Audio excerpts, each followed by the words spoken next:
नमस्कार दोस्तों, इस वक्त की तमाम बेहद ही बड़ी खबरें आप लोगों के लिए लेकर के आए हैं। जहां पर दोस्तों पहली बड़ी खबर में बात होगी, महाराष्ट्र में एमबीए के विधायकों ने शपथ का बहिष्कार कर दिया है। नहीं लेगा कोई भी विधायक शपथ। सामूहिक इस्तीफे की बड़ी तैयारी हो रही है। महाराष्ट्र में उथल पुथल शुरू हो गई है सरकार के शपथ ग्रहण के साथ ही। जानेंगे पूरी खबर। बहुत ही बड़ी खबर आ रही है, लगातार बने रहिएगा। इसी प्रकार की तमाम बड़ी खबरें आगे इसी वीडियो में शामिल की गई हैं। एक एक करके हर मुख्य समाचार आप तक पहुंचाएंगे।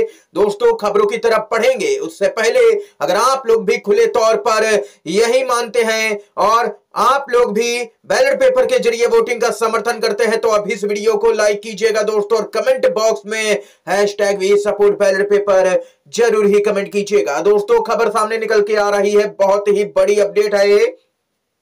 महाराष्ट्र में नई विधानसभा का विशेष सत्र आज से शुरू। सीएम, डिप्टी सीएम समेत कई विधायकों ने ली है विधायक के तौर पर शपथ, लेकिन हमारा कोई भी विधायक शपथ नहीं लेगा। ईवीएम के द्वारा जनमत की चोरी हुई है, ये आदित्य ठाकरे का कहना है। विधानसभा के विशेष सत्र से शिवसेना यूबीटी के विधायकों के वॉकआउट करने पर शिवसेना यूबीटी के नेता आदित्य ठाकरे ने कहा कि लोकतंत्र की हत्या हो रही है। जो नतीजे आए हैं वो जनता के नहीं हैं, ये नतीजे तो ईवीएम और चुनाव आयोग के हैं। आज हमने जनता के आदर में शपथ नहीं लिया है, ये कहना है आदित्य ठाकरे का। भाजपा की जीत तो ईवीएम और चुनाव आयोग के द्वारा यहां पर दी हुई जीत है।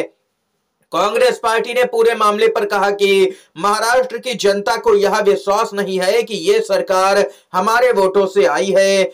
इसके साथ ही कांग्रेस ने कहा कि मारगड़वाड़ी में जो हुआ वो पूरे महाराष्ट्र की जनभावना है। आज चुनाव आयोग और सरकार मॉक पोलिंग का विरोध कर रही है। इससे ये बात यहां पर साबित होती है कि सरकार गड़बड़ी से आई है, लोगों का वोट चुरा करके आई है। इसी वजह से हम सभी ने विधानसभा में शपथ ना लेने का निर्णय लिया है और इस कार्यक्रम का बहिष्कार किया है। ये महाराष्ट्र कांग्रेस के अध्यक्ष नाना पटोले की तरफ से बयान आया। महाराष्ट्र में इंडिया गठबंधन के विधायक शपथ नहीं ले रहे हैं। उनका साफ तौर पर कहना है कि बीजेपी महाराष्ट्र में ईवीएम और चुनाव आयोग की मदद से जीती है। दोस्तों ये यहां पर बहुत ही बड़ी, बहुत ही जरूरी खबर सामने निकल के आई। इंडिया गठबंधन को ऐसे सख्त कदम उठाने की बहुत ही जरूरत थी, क्योंकि जनता अभी तक यहां पर कहती थी, भाजपा को भी कहने का मौका मिल जाता था कि यहां पर ईवीएम से चुनाव आप भी तो जीतते हैं, लेकिन अब यहां पर इस तरीके का जब विरोध हो रहा है इंडिया गठबंधन की तरफ से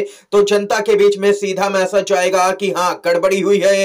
ये यहां पर खबर आई है। दोस्तों आप लोगों की क्या कुछ राय है महाराष्ट्र के चुनाव को लेकर के, आप लोग जरूर ही बताइएगा कि आपके अनुसार गड़बड़ी हुई है महाराष्ट्र में या नहीं। दोस्तों अगर आप लोग भी एमबीए के समर्थन में खड़े हैं और इस फैसले का समर्थन करते हैं तो वीडियो को लाइक नहीं किया है तो लाइक कीजिएगा, अपना महत्वपूर्ण समर्थन दर्ज करवाइएगा। इसके साथ ही मोदी सरकार को लगा है बहुत बड़ा झटका अमेरिका से। जी हां दोस्तों, बीजेपी ने अडानी और मोदी के खिलाफ खबरों को अमेरिका की साजिश बताया था। लगातार राहुल गांधी मोदी अडानी एक है के नारे लगा रहे हैं और जेपीसी गठित करके जांच करने की मांग कर रहे हैं।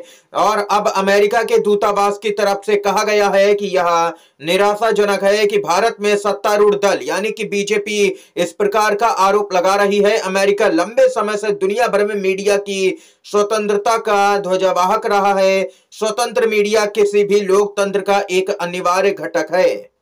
दरअसल दोस्तों बताते चलें, कांग्रेस पार्टी ने ट्वीट किया और कहा कि मोदी सरकार और बीजेपी ने अडानी को बचाने के लिए पिछले दिनों कहा कि अमेरिका हमारे अडानी जी और मोदी जी के खिलाफ झूठी खबरें चलवा रहा है। और अब अमेरिका ने इस फर्जी दावे का खंडन किया और कड़े शब्दों में कहा कि यह बहुत ही निराशाजनक है कि बीजेपी इस तरह के आरोप लगा रही है। हम हमेशा से दुनिया भर में स्वतंत्र मीडिया के ध्वजवाहक रहे हैं। मीडिया की खबरों में हमारा कोई भी दखल नहीं रहता है। एक बार फिर से अडानी को बचाने के चक्कर में मोदी सरकार ने भारत की प्रतिष्ठा दांव पर लगा दी है। एक बार फिर से अडानी को बचाने के लिए भाजपा मैदान में कूद चुकी है। नरेंद्र मोदी का साफ फरमान है, कुछ भी करो मेरे दोस्त अडानी को कुछ नहीं होना चाहिए।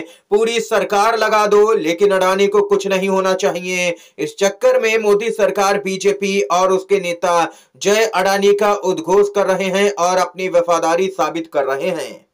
ये यहाँ पर दोस्तों बहुत ही बड़ी अपडेट थी। इसके साथ ही अगली अपडेट की तरफ बढ़ते हैं। खबर आ रही है डिप्टी सीएम बनते ही भाजपा ने अजीत पवार को दिया बड़ा तोहफा। अजीत पवार की आए अच्छे दिन, इनकम टैक्स से जब्त संपत्तियां कर दी गई मुक्त। जी हाँ दोस्तों, अजीत पवार की जब्त 1000 करोड़ की संपत्ति रिलीज कर दी गई है।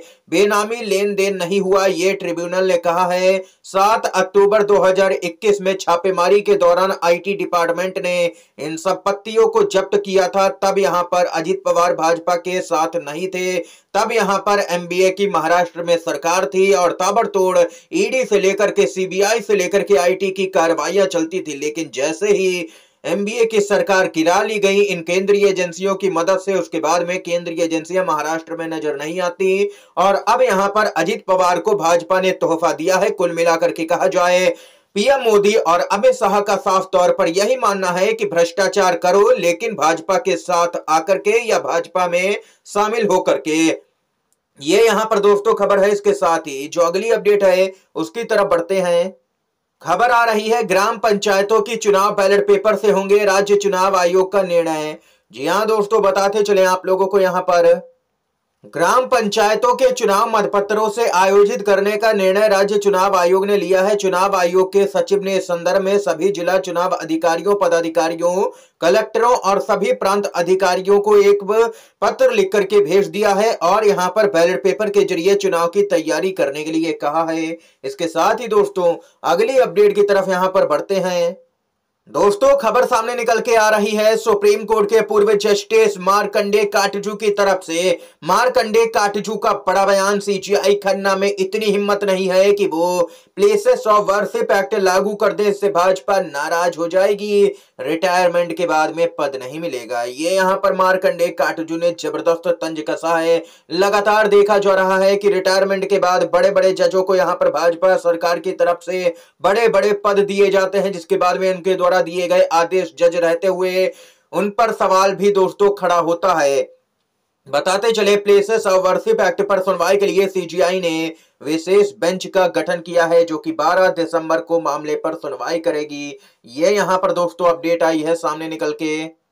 इसके साथ ही खबर आ रही है मणिपुर की 10 पार्टियों ने प्रधानमंत्री नरेंद्र मोदी को चिट्ठी लिख करके 2024 समाप्त होने से पहले मणिपुर आने का निवेदन किया है। अभी तक यहां पर कई सालों से, जब से वहां पर चुनाव हुआ है और उसके बाद में हिंसा की खबरें आई हैं, तब से पीएम मोदी ने आज तक मणिपुर का दौरा नहीं किया है और ना ही लोकसभा के चुनाव में मणिपुर में रैलियां करने पीएम मोदी गए थे। ये यहां पर दोस्तों देख सकते हैं कि लगातार यहां पर पीएम मोदी मणिपुर के मुद्दे पर बैकफुट पर चल रहे हैं। इस समय की तमाम बड़ी खबरें थी दोस्तों, मुख्य समाचार सामने निकल के आए जो हमने आप तक पहुंचाए। दोस्तों वीडियो अगर आप लोगों को यह पसंद आया हो तो लाइक कीजिएगा, इन खबरों को शेयर कीजिएगा अपने दोस्तों में और चैनल पर अगर आप लोग नए हैं तो चैनल को जरूर ही सब्सक्राइब कीजिएगा। वीडियो देखने के लिए आप सभी का बहुत बहुत धन्यवाद। जय हिंद, जय भारत।